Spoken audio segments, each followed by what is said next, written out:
Hello, good morning mga ka-farmers.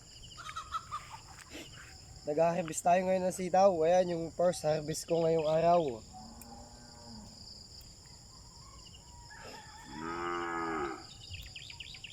Sino mahihilig sa inyo sa sitaw dyan?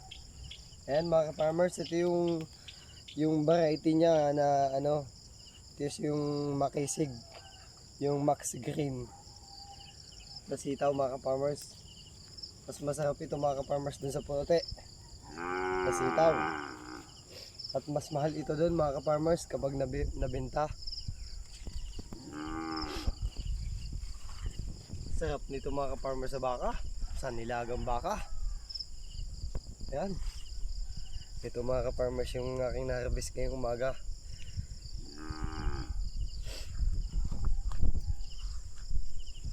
At meron pa tayo dito na-harvest na okra mga ka-farmers.